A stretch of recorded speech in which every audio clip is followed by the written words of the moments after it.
Well, good morning, ladies and gentlemen. One more time, good morning to you.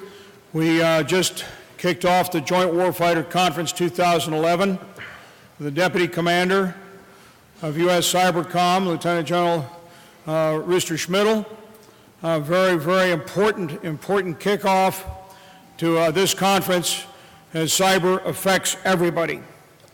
When you take a look at it, we have an action-packed 3 days, action-packed and probably one of the most powerful agendas and programs that we've had in the last 4 years. Every one of the major commands, Army, Navy, Air Force, Marine Corps, and Coast Guard, and ACT, every one represented here at the most senior level. I'd like to offer a special welcome this morning to General Bob Cohn, the brand new commander of the Training and Doctrine Command of the United States Army, a great warrior and a great friend. General Cohn, glad to have you with us, sir.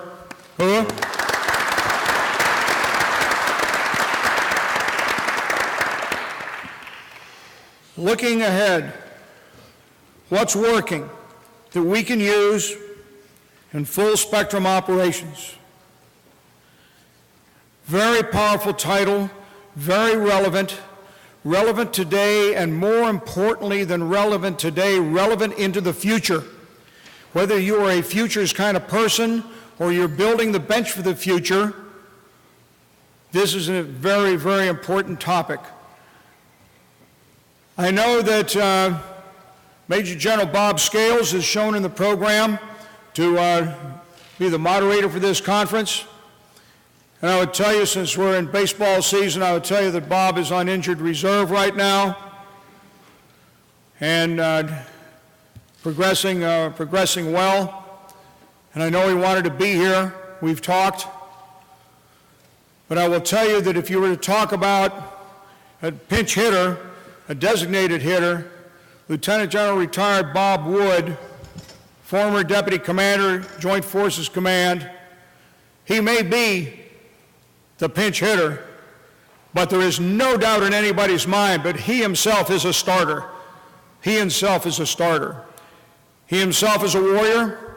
Yes, he's a field artilleryman, near and dear to my heart, but the fact of the matter is, he's a soldier's soldier, and he understands from the very entry-level soldiers to the commander-in-chief, having worked also the White House fellow, what this is all about. He gets it, commanded in war and peace, from the AOR to Korea.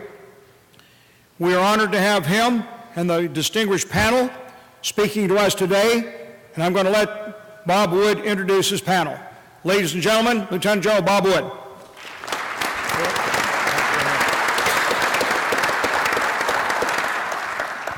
I did indeed get a call to step up and replace Bob and Scales, and all wishes and prayers to him for his good health. An opportunity to come back to Norfolk to the Joint Warfighting Conference, and I remember 3 years ago when we kicked this off. It has grown and grown well as our fight has progressed and our fights continue. Joined today by a great panel, which I'll introduce in a minute. Coming back to Tidewater, it's also probably an opportunity to give a great shout out to some wonderful joint warriors who had a pretty good week a little bit ago, and God bless them. And it changed things a little around here, not a lot. I was telling the panel here, I went out, came in late last night and went out to Virginia Beach, get a drink, and noticed there's a new drink on the block. It's called Osama bin Laden. It's 2 shots and a splash of water.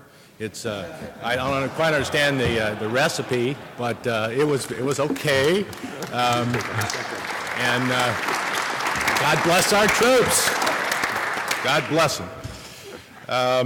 Well, we've got some great troops with us today who are here to talk about, from their perspectives, how do we leverage the successes of joint and coalition warfare.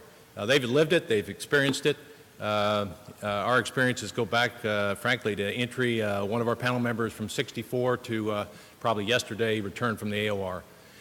We have on the panel today four panelists, and I'll go through introductions and then allow them to make presentations, and questions will follow at the end. First panelist who will talk today is Lieutenant General Bob Caslen. Many of you know, CG of U.S. Army Center there at Fort Leavenworth, Combined Arms Center. Great experience, great background, and responsible for training and education.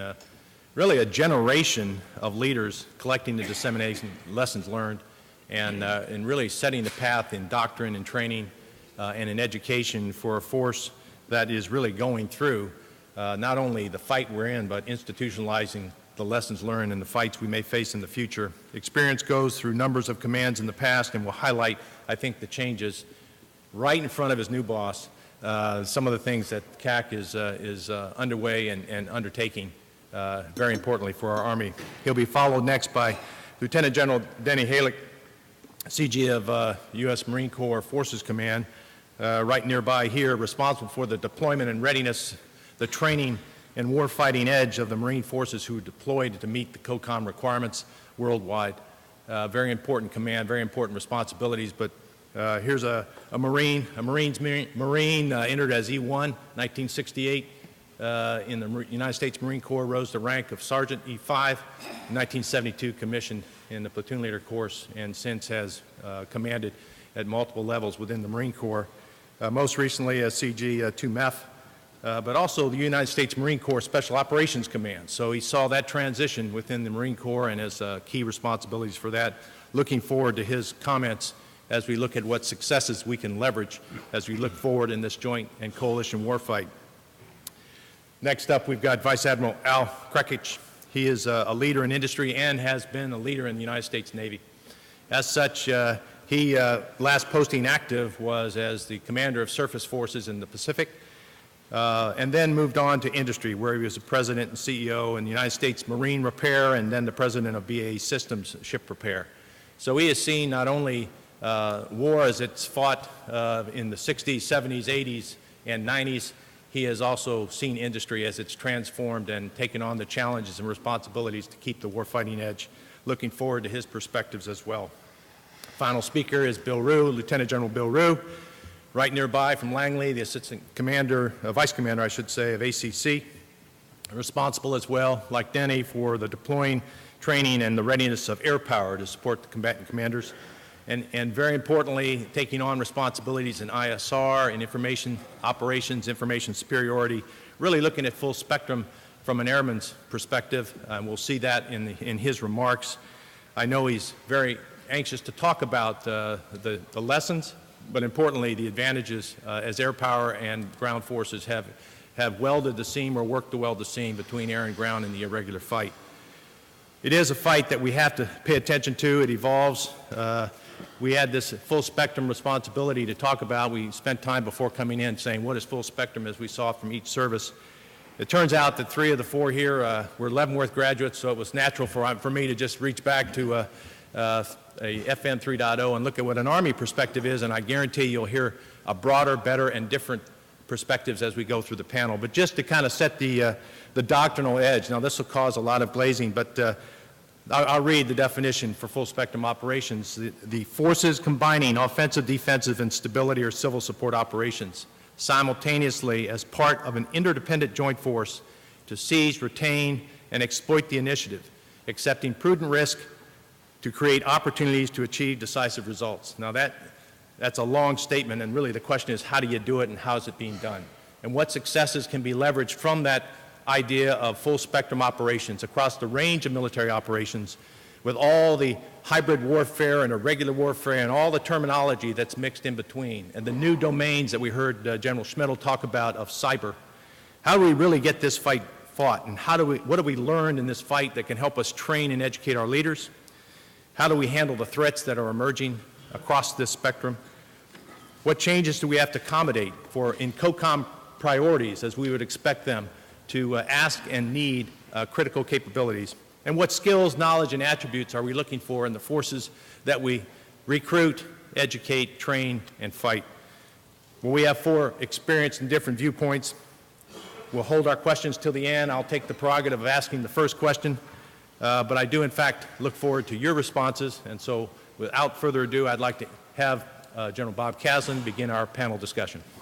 Thank you very much, sir. I just want to tell you it's really an honor to be here, and really privileged to be among such a distinguished panel and at this really distinguished conference. General Woods shared his joke with us, the panel members, a couple of us, right before he shared with you. You all picked it up a lot quicker than we did. It took us about a minute or so to figure it out. Had to test fire it. But no, this is really a fascinating topic, looking ahead what's working that we can use in full spectrum operations. And I think, at least in the Army, we're at a critical point as we draw down in Iraq and as we look to the future of Afghanistan, as we have now units that have some white space on the calendar that can be used as contingency forces for fighting a full spectrum fight. All of us in the Army are starting to look at the doctrine and the organizations that we have and how we train and develop leaders in all of this that has to do with full spectrum operations. But the title of the conference or the panel is what is really working. And as I look back and reflect over the last 10 years, the first thing I would say that is working is the development of our leaders that have become very agile and adaptive, that can really think critically through some very complex situations that have strategic impacts both at the operational and tactical level. And these are the leaders that have learned how to build teams among the modular formations within the Army. They learn how to build teams among the joint area. They've learned how to build teams among coalition partners. And probably most difficult and challenging is they learn how to build teams among the indigenous security forces that they're partnering with, the Iraqis and the Afghans. And they've done it not only at the lieutenant and the captain level and also the sergeant level, they've done it all the way up through the ranks. And they've done a magnificent job. In order to really build teams, they had to understand the complexity of the operating environment. And this operating environment is so complex that when you look at all the drivers of instability that are out there and the natural order of hierarchy and how it has evolved over the last 10 years, it's like the threads of a sweater in that when you pull one particular thread, there's about a dozen others that are pulled out with it at the same time. Threads that have to do with tribes and historical tribes and Saddam established tribes. Threads that have to do with governance and the personalities of governance and the economy and the infrastructure of the economy and the indigenous forces, and oh, by the way, threads that have to do with the enemy as well. And to be able to understand that. When I was a brigade commander back in 2000, life as a commander was easy because all we had to do was integrate combat power at the decisive point on the battlefield in order to defeat enemy formations. But now commanders today not only have to be able to do that, but they also have to work in this building of teams and then to understand the complexity of what's going on. So they have really just really ratcheted up what command and control as we knew it was, to the point where the Army and our doctrine have catapulted our thinking to have a new definition for what commanders and their staffs do on the battlefield today, which is now called mission command. And I can talk more about that in the Q&A. One area that is very unique that we have learned as we have fought over the last 10 years is the whole effort of these small unit operations that are operating under mission command across wide areas where they have to secure wide areas. And it's in these small unit operations that we really have to look at how do you push capacity to the tactical edge where these units are. And it's in this building of capacity or pushing capacity where commanders really have to understand, capacity is in terms of intelligence, it's in terms of firepower, it's in terms of logistics and things like that. And when you have a platoon cop that's operating out there in Cop Wanat or Cop Keating, how do you push that capacity out there? And if you can't, then there's got to be a discussion among commanders of how much risk is going to be incurred as a result. And probably more important than the discussion of what risk is out there is where is the risk going to be mitigated, at what level? And if attack aviation is where risk mitigation occurs and it's at the two-star command level, the division level, then the division commander's got to be involved in that risk assessment as well. So we've learned a lot about decentralized operations and pushing capacity out to the tactical edge. As we transition to more and more full spectrum operations, and I'm glad General Woods talked about the definition of full spectrum operations that comes out of our doctrine manuals. But it's probably easiest, at least for me, to think about full spectrum operations as the offense and the defense and the stability operations, and then all of it simultaneous to some degree. And as we look at why full spectrum operations, it forces us to look at why we're going to fight full spectrum operations as we look at the threat of the future. And that threat of the future is really defined As we look at it, most likely at a hybrid sort of threat. A hybrid threat, just if you're, the best way I think to look at hybrid threat is just look at Hezbollah that fought against the Israelis in Lebanon, southern Lebanon in 2006. So you had a non-state actor that was fighting, that was supported by another state that was operating in a third state, and it had not only conventional capabilities, it also had irregular warfare capabilities, criminal capabilities, and it operated in all domains to include the cyber domain. And that's what a hybrid threat is. So the full spectrum operations that we as military forces have got to be able to look at that hybrid threat and be able to deal with it. In order to help us, we're trying to work our doctrine to be able to identify what the core competencies are for ground forces to deal with full spectrum operations, or to deal in a full spectrum operations fight. And that doctrine is further going to be defined in two core competencies, one of which you call combined arms maneuver, and the second core competency of wide area security. Just think of combined arms maneuver as forces that are integrated and synchronized across the battlefield in order to defeat enemy formations and to seize key terrain, and most important, to seize and maintain the initiative. And then wide area security are those forces that retain, that after the combined arms maneuver, they go in and then they secure the area and stabilize the area and build institutions of the indigenous government, security forces, and other institutions. And that's the combined arms maneuver in wide area security. One of the things that we're finding as we start fighting these full spectrum operations fights, which is very interesting, is we're starting to exercise them in our combat training centers. And we actually had one fight recently at the Joint Readiness Training Center back last September. And it was interesting because it was with the 82nd. And the first thing they realized is when they did their airborne drop into Louisiana, they couldn't really jump in with all the cyber that they normally ripped into when they did that in Iraq and Afghanistan with all the FOBs already established. They had to learn how to communicate all over again on the move. But one thing that was unique about what they learned is that when they learned something, they immediately put it into their operations, which really was indicative of the adaptability of the leadership. I remember when I went through my training rotations way back before 9/11, we never had the ability to actually integrate lessons learned right into the operation. We had to take them back to home station and then integrate them into our home station training. But this is the generation that knows how to do that. In the end, it's our doctrine that's going to drive how we fight, and we got to make sure that we get our doctrine right. And then as we look at our doctrine and look at how we fight, we've got to integrate .mil-PF solutions into our organizations all the way through. I look forward to your questions. Thank you very much. Okay, Danny? Thank you very much. General Cohen, sir, congratulations and welcome aboard, and thanks for being here. And ladies and gentlemen, it really is a pleasure and honor to be here. And it was interesting as we were looking at the definition of full spectrum ops, that all four of us did the same thing. We went to JPM, Joint Pub 1, it's not in there, FM 3, and it is in there. So I read that, and then yesterday I ran across one of my captains who had just gotten back from Afghanistan about 4 months ago and was a company commander in Southern Helmand. I said, hey, Skipper, what do you think full spectrum operations are? And he looked at me a second, not really understanding. He says, across the range of military operations, what do you think it means to you? He goes, well, sir, I think it's pretty simple. He goes, that means we do everything with today's force, and we do it today, and we do it well. And I thought about that a second, and that is really what we have evolved to over the last 10 years or so, especially at the young officer and NCO and then battalion commander, squadron level type command. When you look at full spectrum operations and you look at what we've done over the last just 5 or 6 years, full spectrum operations, I mean, you look at Operation Tomochiri in Japan, you look at Katrina, you look at earthquakes and typhoons in Haiti, and then you look at full spectrum ops or coin operations in Ambar, in Southern Helmand, Kinetic Ops, and be able to work with the IGAs, the NGAs, and Department of State, USAID. And that's what our young officers and NCOs have learned. So they understand that they have to be proficient and efficient across the full spectrum of operations. They get that. What concerns me a little bit, with the younger officers and the younger staff NCOs is the money issue. And we've all become very used to having an unlimited budget, if you will, to prosecute full spectrum operations.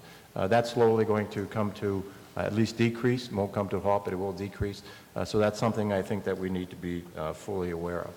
I think when you look at lessons learned across full spectrum ops, just like the General said, one of the biggest things for us has been the NCOs, how the NCOs have developed over the last 6 or 7 years. The NCO of today really does understand the tactical, operational, and somewhat the strategic level of war. He understands the commander's intent not 2 levels up, like I was taught, as a young company commander. He understands all the way to General Petraeus. I mean, they get that. The young corporals and sergeants that are out there working off the FOBs and COPs throughout Afghanistan, they fully understand.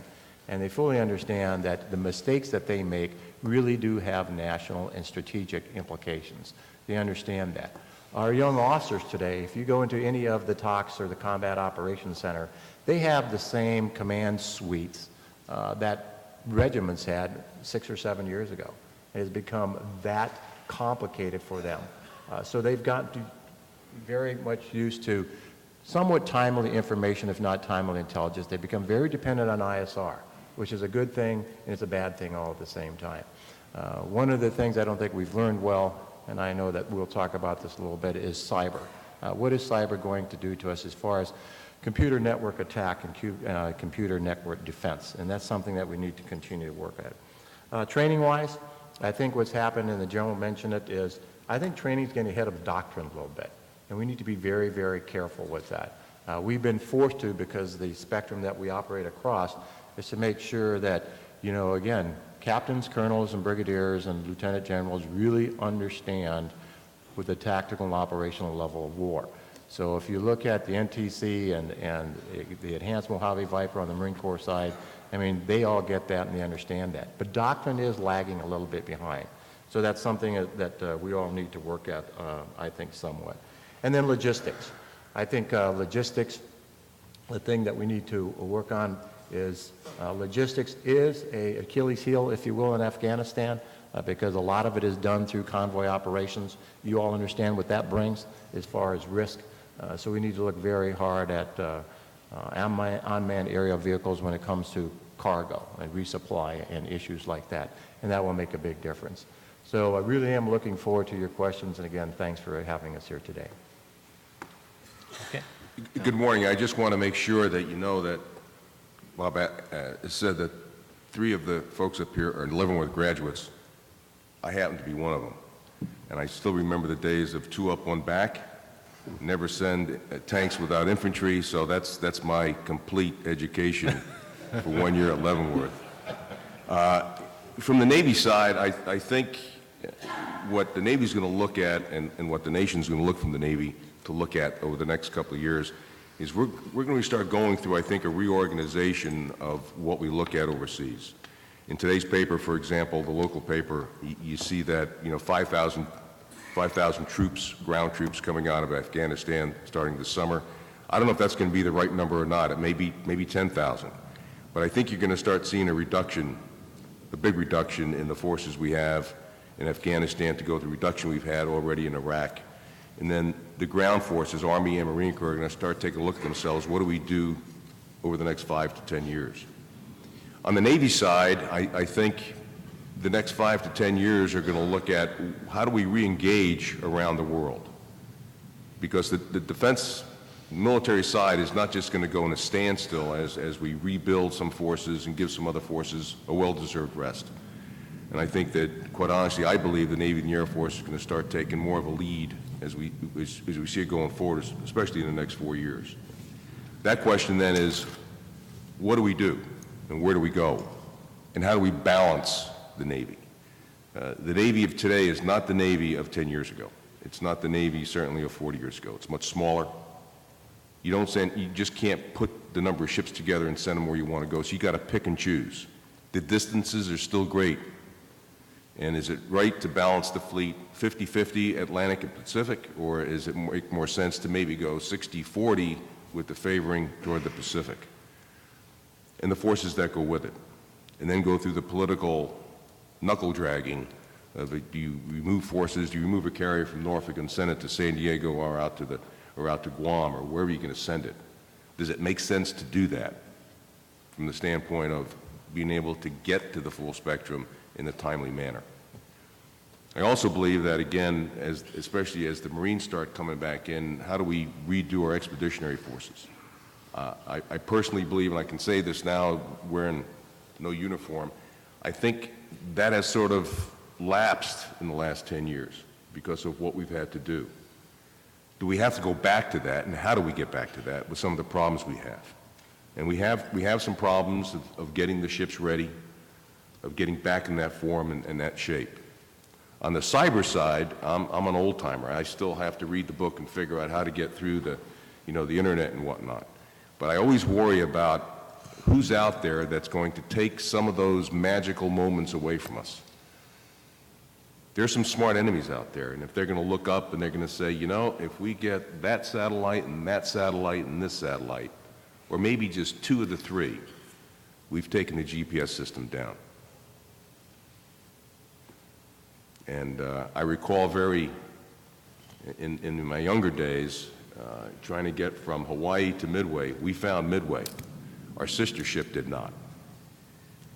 And there was no satellites then. It was just doing by sextant. Well, what if you lose some of the capability you have now that you've gotten very warm and fuzzy about, that all of a sudden just doesn't exist? And what do you fall back on? I think in that case, believe it or not, some of the more mature, that's my sort of polite term for old timers, would be able to fall back on. I don't know if the younger generation can do that because they've gotten so used to just making those fingers go through the computers to find out where to go and how to get the perfect communications. So that's my look at what challenges face us ahead in terms of full spectrum ops and where we head. Okay, thank you. Bill? Well, the events of the past week have caused many of us in the room to reflect on kind of where we were in 9/11. Where the Air Force was in 9/11, from the combat Air Force's perspective, we were primarily shaped to be able to participate in major combat ops. A couple of years after 9/11, when we went into Iraq, I had a front row seat for that part of the air components part of the joint fight when we did the major combat ops of invading Iraq, and with a, some would say, smaller than what we'd like ground force. And how did the Air Force and the ground forces and the Marines and the special ops all work together to do that major combat ops? We did that fairly well, and then for the last 8 years we've been dealing, as you all know, with an irregular warfare, counterinsurgency fight, a very decentralized fight, a different kind of fight for an air component to have to support. And we have done that, I think, fairly well, but we've had some lessons that we've learned and some successes that will carry forward to full spectrum operations. If you just look at the technical, tactical side of some of the things we've developed to help the ground forces in the last 8 years, we've got smaller weapons. All our weapons are precise. We can drop cargo in a valley or on a mountaintop with precision that we never used to be able to do before. The ISR that's in demand, some would say an insatiable demand for ISR, but we have complete air superiority, and we have the technical ability to provide intelligence, surveillance, and reconnaissance down to the platoon level through data-linked full motion video feeds, and we've been doing that with an expanding capacity in the desert. The one thing that we were not ready for after the Saddam statue fell and we settled into this fight that we've been in, this very difficult fight, the seam between the air component and the ground component, what we call our TACS, our Theater Air Control System. It's where the airmen are with the grunts, with the soldiers on the ground in their talk, and how do we explain to the ground commander what air can do for this joint fight. That system that we had when we invaded Iraq was primarily designed for kinetic operations, for bombs and bullets and close air support. That's what that system was designed for. And when we got into the counterinsurgency, irregular warfare, decentralized fight that the general was mentioning about, getting support down to that very lowest level, how well did that system work, the integration and synchronization of air and ground? And quite frankly, particularly after looking at how the Marines did their system, we decided we needed to do some changing in the Air Force, and that's what we've been working on the last few years.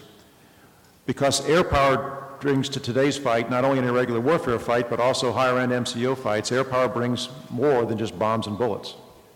And so we looked at what expertise we had down at the division, brigade, and lower levels. And we've been augmenting that over the last several years with mobility expertise, with ISR expertise, with electronic warfare, and with space expertise. Pushing those experts that are in that part of our domain, pushing them out of our Air Operations Center and out into the level where it matters in that decentralized fashion that was described before. A significant change to our theater air control system. We've almost doubled the number of JTACs that we have, Joint Terminal Attack Controllers, our enlisted airmen that are down at the lower levels, working with the soldiers on the ground and either calling in fires or maybe coordinating tomorrow's ISR activity. Our air liaison officers, airmen officers that are down with the ground units, we have significantly increased the production of air liaison officers, and we've added a whole new breed of air liaison officers that do not come from a rated community, but come from a special ALO community. We have changed our organizational structure. We've pushed some in more of a decentralized fashion from decisions that used to be made a couple years ago only exclusively in the CAOC down at the lower levels in Iraq and Afghanistan, and empowered the air commanders that are in those countries while still retaining a theater air component commander construct. We hadn't done that a few years ago, and that caused a lot of challenges in executing our joint fight.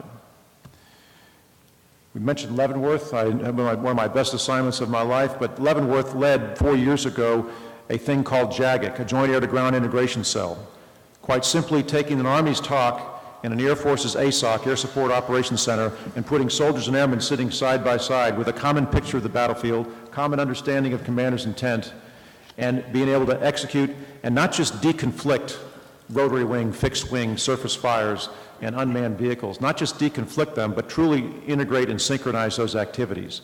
You could only do that when you have soldiers and airmen sitting next to each other looking at a common operating picture. And you're probably wondering why we haven't done that to this point. But this, not only this fight, but also innovations that have done at Leavenworth, at their earth, wind, and fire experiments, also agile fire experiments, have led the Army and the Air Force to look at a new way in the future of doing command and control at lower levels. And we're moving out in that fashion. The General mentioned earlier about developing commanders with agility to handle different situations. One of the things that we have been challenged us in the Air Force is we tended to be, particularly in major combat ops, very focused on centralized control and decentralized execution, almost to the point where some of us airmen don't really understand what that means. And just because you can centrally control something doesn't mean you necessarily should do it. As a matter of fact, this fight has highlighted that point. And so how do we decentrally do air operations but still keep the advantage of having the great effects of theater air power that can go from one end of the theater to another? How do you still keep that theater perspective but also be able to decentrally execute air and give authorities down to the lower levels to be able to help that company commander, brigade commander, and down to lower levels? And we have had to change our construct, our air component commander construct. We've changed that in the last 2 years with the current commander over in theater now, General Hostage. We've changed that and given more power down at the air commanders in Iraq and Afghanistan who are in daily 365 contact with those Joint Task Force commanders on the ground.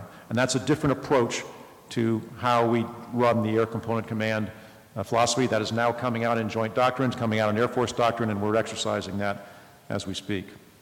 And it has applicability to things other than just irregular warfare. It has applicability to disaster response like we found in Haiti, across the whole range of military operations. Lastly, when I looked at that Army Pub 3.0 and I looked at the definition of full spectrum operations, instead of just the offensive and defensive, it also talks about the level of threat that you're going against. A traditional threat, irregular warfare threat that we mentioned, a catastrophic threat, an enemy that has nuclear, biological, or chemical munitions, but also a disruptive threat. Our traditional threat that we prepare for a fight of tomorrow, the traditional, in my case, the missiles or the airplanes that we would go against to get air superiority, that traditional threat has significantly changed in the last few years. Picked up the paper yesterday and read about a new fighter that China has developed and is pushing out. And the understanding that air superiority will be a given is not true across the range of military operations. And so the nature of that threat that we face from an Air Force, we face as an air component, has significantly changed. We are better at irregular warfare, granted. We work better with the Army in IW and counterinsurgency. But when we look at threats that a near-peer competitor may face in major combat operations, the thing that I worry about are those disruptive threats. Cyber, electronic warfare, things that mess with our young enlisted and officers that have grown up with always knowing where GPS, always knowing where they are because of GPS, of relying on communications, relying on a network, or relying on a data link. When we have an enemy that messes with that takes that away from us, how will our young airmen fight the fight and continue to fight through that fog and friction that will most certainly be there? We just finished an exercise a few months ago out at Nellis Air Force Base in Las Vegas, where we injected a significant amount of that type of disruptive activity into our air operations. And there was a heck of a lot of learning that took place out there in Las Vegas. And it highlighted the fact that we have been fighting a fight for the last 10 years, supporting a joint fight where a lot of that has been a given. The communications, the links, the radars, all the things that we rely on to fight an air fight has been there. And when you fight an adversary where that is taken away from you or disrupted, how do we react and fight to that? And that's how our training has changed, our focus of training has changed in the last 2 years to be able to handle that part of the spectrum of operations. That's what the Air Force thinks about when we look about full spectrum operations across a range of military operations, across a variety of threats for today and tomorrow. And I look forward to your questions. Thank you. Well, thank you to the panel for their initial remarks. I know that generates questions in your mind. It generated a question in mine as I look across the audience, and I see such a diverse collection, I know, of industry, of coalition, allied, and joint players here. We heard the service perspectives, no doubt, from their Navy, Army, Air Force, and Marine. What I would like to do is, as a first question to the panel, and I warned them a little bit about this, but I'm going to add a slight twist to it. It's 2014 now. It's 2014. We're not in Iraq and Afghanistan, and I'll just be politically correct and point out that that is a progression we're in front of us. We will likely not have that kind of as a crucible of training, if you will, as a way to be changing the joint and coalition force. We will have other challenges, no doubt. But go to 2014 and look back, if you will, that hilltop and looking back. And what success would you most worry about that we may forget in that period of time? What should we make sure we don't forget of the successes we've gotten to date? Because I think I heard a fairly optimistic and positive picture of where we're at today. So go to 2014, look back, and worry a little bit about what success we need to ensure we continue to leverage and exploit, particularly as it relates to joint and coalition action. And since you're still warm down there, Bill, I'll start on your end, all right? You're all lathered up. I was hoping to be last here. This is how I was going to flow. My answer is quite simple. I mean, I did go to Leavenworth back in the 90s, and I learned more in that year as the one airman in a small group of really smart Army guys, having to not just defend air power, but to figure out how does air power fit into this joint fight. But now you look at what we've been through as a service, what we've been through supporting a ground fight. We've done some things incredibly well. We have been able to respond when troops get in trouble on the ground and they'd make that 911 call for help, whether it be in Iraq or Afghanistan, both fairly big countries, with a few airplanes and in the right position. We've been able to respond to get overhead within minutes, even going 500, 600 miles an hour within minutes. We've been able to do that from a command and control perspective, better than probably in most previous conflicts. Where we have progressed and learned is this integration and synchronization of air and ground. It's the airman understanding what the ground commander needs and the ground commander understanding what air can give to provide the joint success to his problem for today and tomorrow. And that took a cultural change within our service. It took a organizational change within that theater of control system that I described before. And that has been a success story of this conflict, this protracted irregular warfare counterinsurgency conflict. It is significantly better today than it was 8 years ago. And I would be very upset if 3 years from now if we go backwards on that cooperation and understanding, when we're faced with a different challenge that will require a joint solution, require the services to communicate together, the components to fight together, if we step away from some of these lessons learned, these advances we've made in air-to-ground cooperation, I would be very upset at that, sir. Good. Al, what about you? My feeling is, if you look at 2014 and then you go back to today and you say, well, what do I have to do between now and 2014 to be strong in 2014? My belief is that we're going to be starting to feel, we haven't seen it yet, but I think we're going to start to feel a real penny pinch. And the penny pinch is going to say, where do you take the funds on where do our forces, military forces, look like in 2014, and how prepared are they? And my belief is you take care of what you have today so that they can survive the years to get to 2014, which means maintenance money, training money, and taking care of the force, the people, the men and women who come into our force. How do you take care of them as they go forward, that you don't lose sight of them, or don't lose sight of the maintenance of the ships, and that's what I'm focusing on, really the ships, that you don't take the money out of the ships, reduce their maintenance funds, and give it to, well, I'm going to put it in R&D and some new things going forward after 2014. I think the world is going to just going to go faster and faster time-wise. So you can't just say, I'm going to take away the money today from all the current stuff and put it to the future. You got to take care of what you have today so that by 2014, which is not that far away, it's 3 years out, that by 2014, I still have a strong force that can do the things it does. There's going to be some resting. There's got to be some resting, especially, I think, personal opinion, on the part of the ground forces. They've got to get some rest, redo, get whole, get going again. And I think as they get that rest, the other forces, in this case, I think Navy and Air Force, are going to have to take the lead to be ready by 2014. And I think there are good programs en route to get there. My concern always, and I go back to the early 70s, I remember I was a young lieutenant then, had all my hair, and I was listening to Zumwalt in 1971, this is 40 years ago, talking about what the hell do we do now that we can really see Vietnam winding down and everybody's coming after us to change our ways. What do we do now to prepare for the future? And remember, there was still a Cold War big time going on then.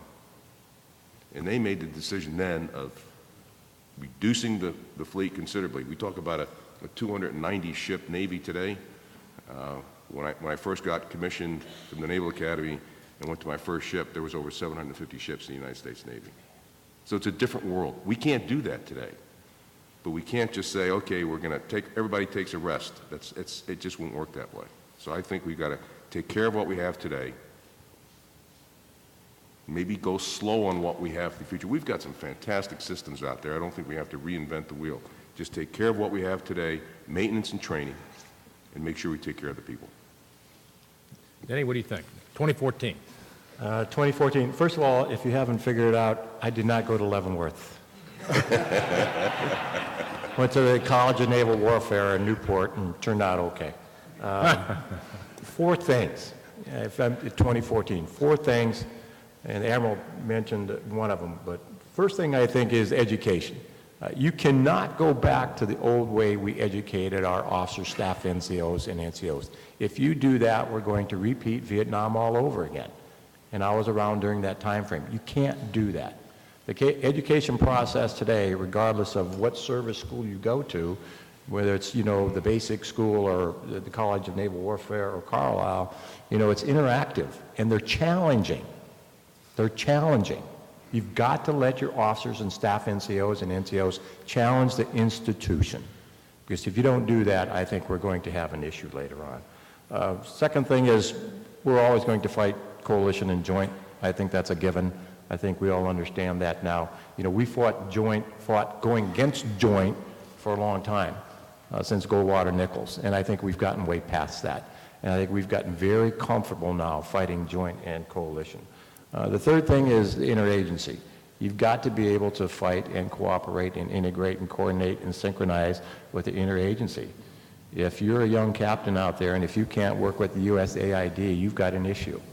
And you can't work with whoever it happens to be out there, Treasury, Justice, CIA, whomever. And then the last thing I would say, and the Admiral mentioned it, and I couldn't agree more, is you got to be able to sustain the force. I think, we have learned over the last 5 years, we have got to pay attention to the force. Dwell, if you're part of the land army, like both the Marine Corps and the Army are right now, dwells at 1-to-1, sometimes less depending on your skill set. And we've got to get it back up to 1-to-2. You've got to be able to rest the force. PTSD is out there, TBI is out there, and of course all the horrific injuries and amputations and so on and so forth that you see out there. If we don't pay attention to those 4 things, and if we're looking back at 2014, then I think we've got a real issue with, a shallow military, if you will. Thank you very much. Bob? Yeah, thanks, sir. There's so much to think about and recall, and that you want to preserve from what we've learned over the last 10 years and ensure that we have it in the force for 2014. And education and things that were mentioned by the panel are chief among them. But the first thing that came to mind was the importance of the work that we have done with our coalitions and with our other government agencies to build indigenous security forces and institution capacity, building partner capacity. Secretary Gates' West Point speech a couple months ago kind of rattled the cage a little bit, especially when he said that any Secretary of Defense that advises the Commander-in-Chief to put major armor formations in the middle of the Middle East or in Central Asia ought to have his head examined. So all the armor officers in the Army are just looking what branch they ought to transfer to. He subsequently came back and clarified that really what he's challenging us in the military to do is think about how we fight wars differently. And in other words, how do you go to war against an enemy that resides within a country that you're not at war with? How do you go to war against the Taliban that's operating in northern Pakistan when you're not at war with Pakistan? Or how do you go to war against Al-Qaeda of Arabia that's operating in Yemen when you're not at war with Yemen? And so he's challenging us to think about these things. But one thing we've learned over the last 10 years is that we have partnered with indigenous forces to build their capacity, not only the security forces, but we partnered with other government organizations, as Denny was saying, to build their institutional capacity as well. And we've got to get good at that. We have to think through what our doctrine needs to be, how we're going to organize ourselves for this fight, because I think this is one of the key things that we're going to be fighting in the future. Terrific. Thank you. Well, listen, we've got microphones scattered out here in front. An opportunity for you to ask questions. As you can see, very diverse viewpoints and very professional panel here. Please take the opportunity. If you would, state your name and if you'd like, your affiliation or organization, and pose the question to a member of the panel or in general to the whole panel, and then I'll play maestro up here. We've got 30 minutes, so we've got some time. So please, your questions. Thank you. Sir, Bill Newland from Sonalist. My question's for General Caslen, and I support you identified 2 critical competencies, I think, critical thinking and being adaptive. Our joint warfighters have had some tremendous experience. You can learn by training, education, and or experience. And the last 9-10 years of experience for our young mid-grade leaders has given them the opportunity to really hone their skills. As you go to 2014, just to follow up on the questions you had here, we lose that experience in the environment. How is the Army from Leavenworth, TRADOC going to keep honing those skills, giving the either immersive training or whatever techniques you're looking at to hone those skills where we don't have the actual on-the-ground, boots-on-the-ground experience in those countries? Okay. Yeah. No, that's a great question. That really goes to the heart of our leader development strategy for the Army and really applicable to all of our military forces. And how do you develop these adaptive and these agile leaders that can think through some of these complex situations that immediately have strategic impacts based on their operational and tactical, what they've done. And, leader development is not only a function of experience, but it's also a function of the training. So we have to make sure our training is right, and it's also a function of our education, as Denny was saying. So it's very important as we look to the future that we make sure that we get our professional education correct, that it's got the outcomes that we wanted to find, and that we integrate the instruction through all of our curriculums for all of our cohorts, whether it's warrant officers, non-commissioned officers, and our officers, and even our civilians. And then we got to make sure that we have the training correct so that we understand what the outcomes of the training are and what the training responsibilities are, not only for the institution, but for the MOS producing training that takes place, and also the unit training that has to occur in order to maintain the readiness. And one of the things I think we've been deficient on, because we've had such one-to-one dwells, we haven't had a lot of that unit training, because we quickly put the teams together and the institution Army's been training them and getting them back into the fight. So we've got to make sure all of that's correct as we look at our leader development strategy. The other thing that we are also looking at is, in order to have a senior leader that can operate strategically and navigate with all the different minefields that are in the coalitions that they're going to be involved in, and also within the beltway of Washington, D.C., is we've got to make sure our leader development for our senior leaders is correct. So we're taking a look at our leader development for officers and what that officer career timeline looks like, and we're actually looking into broadening assignments and putting officers into some of these broadening assignments that help gear them towards success when they become senior officers and operate in some of those different environments. Thank you, sir. Very good. Tap that microphone if you would. Is that mic on? Just tap it. Good. Thank you. Yeah, it's light, but All right, good. All right, I'll tell you, we've got, you took a knee back there. I better get you to the mic quickly there. Go ahead. Okay, yeah, hi. My name's Jeffrey Damon Capella. I'm a United States Army veteran, Ground Zero veteran, graduate and alumni of Syracuse University, and I would like to first thank the panel for extending us the courtesy of their time. That said, I was wondering what the panel's strategies, what strategies does the panel foresee being conducive to reduce or relieving the challenges posed by mission creep and resource scarcity, mission creep doing the broadening of the threats and technical diffusion from the United States post-industrial core to the periphery, human security and traditional security nexuses, and resource scarcity, there we go, thank you. Resource scarcity caused by the rise of non-military public consumption, and as well as how do you get around, or could you go into detail a little bit further, getting around institutional resistance towards maximizing coordination between services and crossover between high and low intensity conflict? That sounds like a thesis. Right, sorry. Wait, I had a whole panel.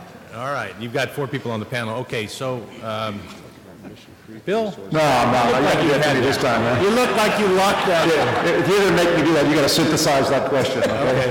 All right, well, I guess I could sum it up this way. You have resource scarcity caused by the rise of non-military public consumption, which is making everybody kind of tighten their belt.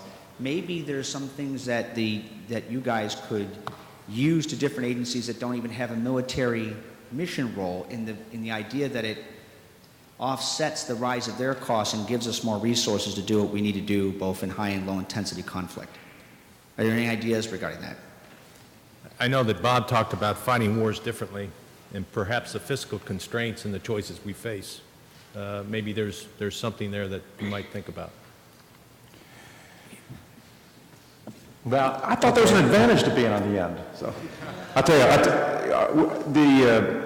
the fiscal constraints that we're in right now, I'm leaving this afternoon to go up to D.C. to go to an air staff meeting to talk just about, our portion as we look to the budget for FY13 and beyond, right, of the constraints that are on just the Air Force's part of the DoD budget, which all the services that are represented here are being influenced the same way to a large extent. So my service is not as big as the Army, but I think proportionally we're all feeling that squeeze.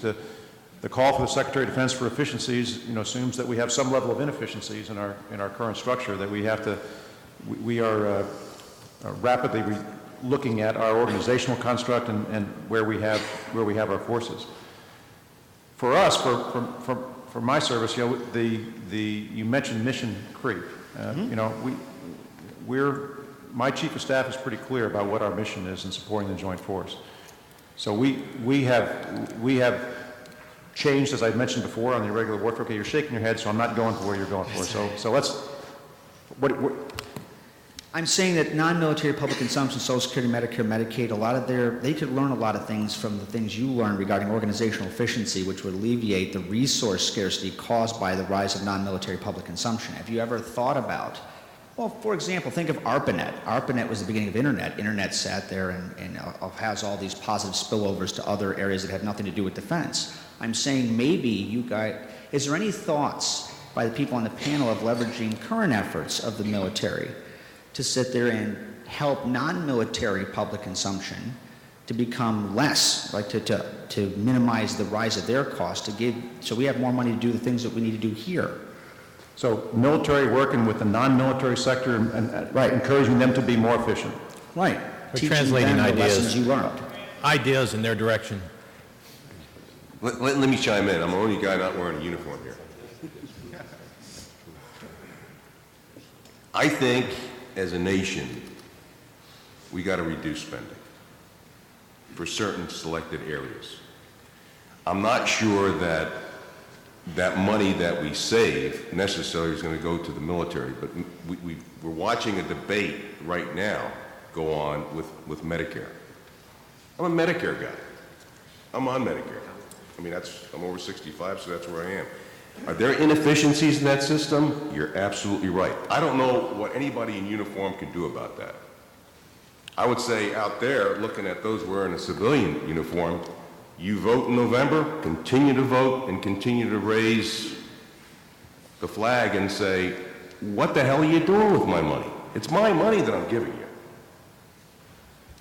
Now, in my case, I've got a wife that says, we're going to stay on this diet, we're going to get our weight down, and the blood pressure is going to be down, our cholesterol is going to be down, and we're not going to have to worry about seeing doctors. You know, that's part of it. I think the other part, though, in terms of resources, is that we're going through the throes of the time, and I'll tell you, this is not any different. It's almost like a cycle completed in the early 70s. We were going through the same thing, and back then, what the military had to look at was this, you know, the Soviet Union. So they still have to look at what threats are out there on the low end and the high end. Now, low and high end, I'll sort of phrase this more or less from what I think a naval perspective. The Navy has high-end ships, and they should have low-end ships. I say should, because I think we got away from that. We got enamored with the high end, which we needed. You need the aircraft carriers. You need the high capability submarines. You need the capable Aegis cruisers and destroyers.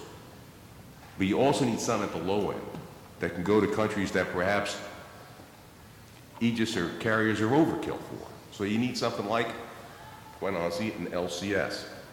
But look how long it's taken us to get there. And how many mistakes did we make getting there? I think what happens too is sometimes we want the perfect solution. We want it to be 100% right. And yet in the deliberations that occur in the five-sided building or other buildings, you know, 90–95% may not be all that bad. And then as you get in there, you sort of improve the process as it goes. So I think that's a big inefficiency. The other inefficiency, quite honestly, and it plays out every day, is in our Congress. I mean, the guys in the military or the defense can't do that. Again, I think, and quite honestly, recipients and voters out there will vote in folks that support them. In the state of Virginia, you know, I look at Webb and Warner and say, what have they done for the state of Virginia? What have they done for me in Norfolk? And sometimes the answer is they're doing okay, and sometimes haven't figured that out yet. Okay. So I think in the resource area and in the low-high area, the resource area, I think this country is going through the throes of how do we reduce spending, where do we take what we have, and who do we give it to for the sake of our future. And then November 2012, hopefully all of us will go to the voting booth and decide what we believe in and vote accordingly. I think we've got, did you have a question, Marie? Yes, sir. Good afternoon, gentlemen. My name is Sergeant Nick Pruner. I'm here as a student from North Georgia, Caslen State University. I'd like to thank you for the opportunity to address the panel. My question is in the past 10 years, we've seen a lot of roadblocks and into the implementation of these governments in the Middle East and Afghanistan and Iraq. With this past wave of democracy that we've seen in Northern Africa, Egypt, Libya, Tunisia, what role will the DoD play in the creation of these new democracies, their stabilization, as you said, General, and more importantly, the legitimization of them so we don't have future problems down the road, such as we're seeing now? Thank you. You look like you're anxious, Denny. Go. Well, hey, thanks, Sergeant. You're obviously a pretty smart young guy, right? Yes, sir. Where do you go to school? North Georgia, Caslen State University. Okay. To me, that's almost a political question. I don't think, as far as DOD and governments, we don't get involved in that. Obviously, if you look at Libya right now and other areas of the Middle East, that's NATO, and that's the way it really should be, and that's the way we're going to react, I think, as a country. And as far as stability, I think we can do the best stability-wise across the services when we work at what we call either theater security cooperation or phase 0. That's, in other words, mill-to-mill contacts, training them to have their own internal security, things like that. We do that extremely well, even now, with the Navy, the Air Force, the Marine Corps, and the Army. And we're still doing that globally. We have 100,000 troops, if you will, in Afghanistan. There's another 100,000 deployed around the globe doing those kind of things. So that's the best way that we can impact on governments. Thank you, sir. Bob, did you have any answer? Okay. I know. Sir, please. Gentlemen, thank you for entertaining questions from the floor. Step just a little closer, please. Thank you for entertaining questions from the floor. That is, for answering them. I don't know that any of them has been entertaining for you. I have one for General Caslen and one for General Rew. They both focus on factors associated with increasing collaboration and knowledge sharing. General Rew, you said that there were cultural changes that facilitated the increased collaboration between ground and air folks. And what I wanted you to tell me, if you could, is what specific factors did you notice that facilitated that change, that cultural change, especially leader behavior? And then General Caslen, want to hear about how it was that learning was put so immediately from the field into operating units. How do those lessons learned move so quickly? What were the factors involved in that knowledge sharing enterprise, especially warfighter forums, if you can think about how that looked from your point of view? So either one of you gentlemen, please hold forth. Well, I can give you a short one, sir. Go ahead. Okay. On the for the collaboration and the leadership aspect of it that you talked about. I was in our Air Operations Center when we invaded Iraq. I was one of our CAOC directors. I worked for General Mosley, who was the Air Component Commander, who had a very close relationship with General McKiernan, who was the Land Component Commander, who had a close relationship, all of them with Admiral Keating, the Naval Component Commander. And these three component commanders all worked for General Franks as we did major combat operations. And the cooperation between the components was magnificent, quite frankly, because everyone knew that band of brothers knew and trusted each other in that relationship. Yeah. And we had an objective to accomplish, and we accomplished it in a very top-down, directed strategy to task, and executed that war plan, that part of the war plan, very well.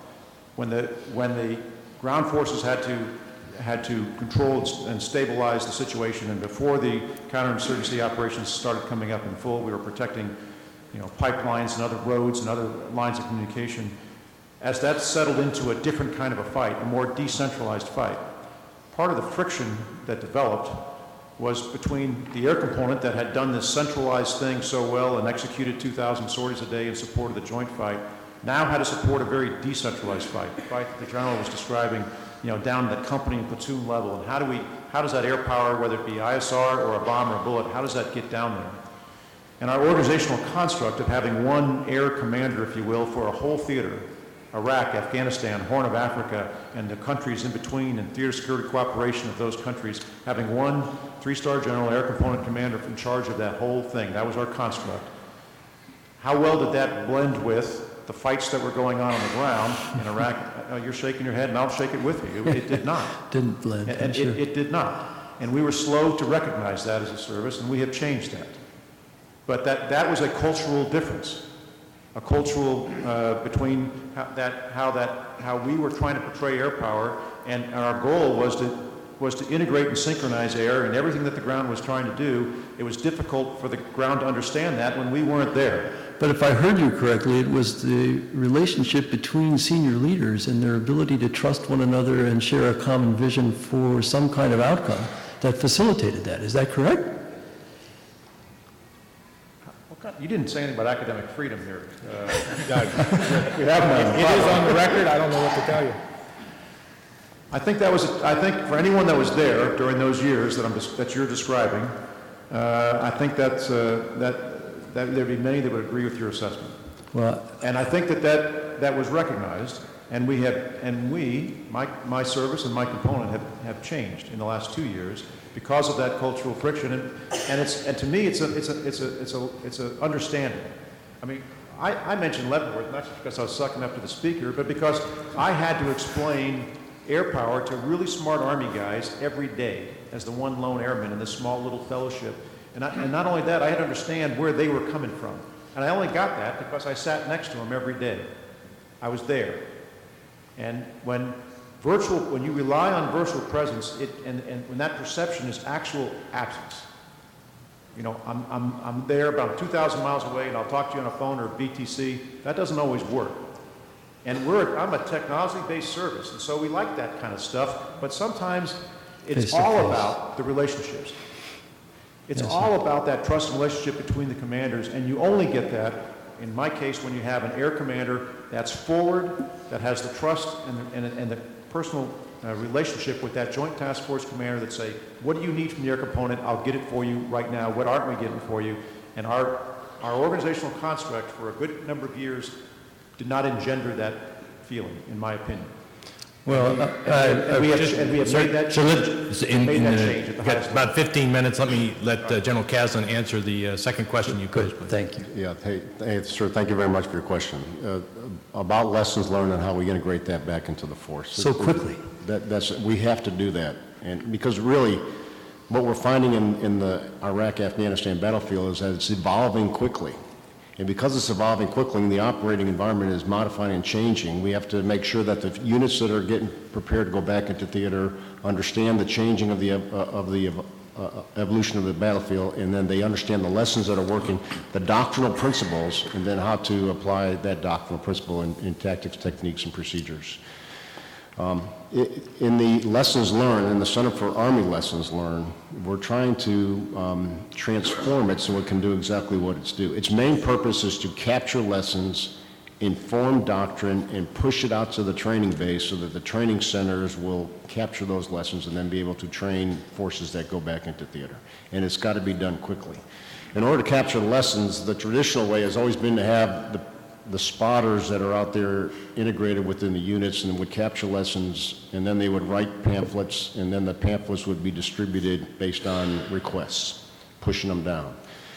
What we're trying to do in transforming that now is to be able to establish the lessons learned database and integrate that electronically, virtually, with all the other organizations that have databases, lessons learned databases that are out there, not only within the Army, but within the other services, and even with some other organizations, so that you have a network of integrated databases. So any service member, regardless of rank, can go online and say, I need some information on Kurd-Arab relations.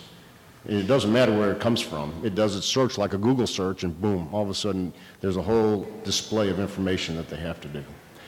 We're also finding that with this generation and with the technology of cloud computing, that this generation can educate and dialogue among themselves.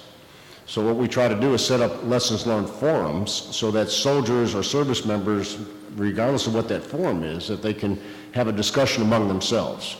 And we call that Rapid Adaptation Initiative. And that's a tremendously powerful initiative. You think the warfighter forums currently involved and are emerging are serving that need and achieving that goal, sir? Well, the warfighting forums is also, connected with technology online so that commanders across the entire force can sit down and have discussions about their warfighting function and their organizations and some of the tactics that they're using in theater and the ones that they're going to have to be using, and which is also another way to do that.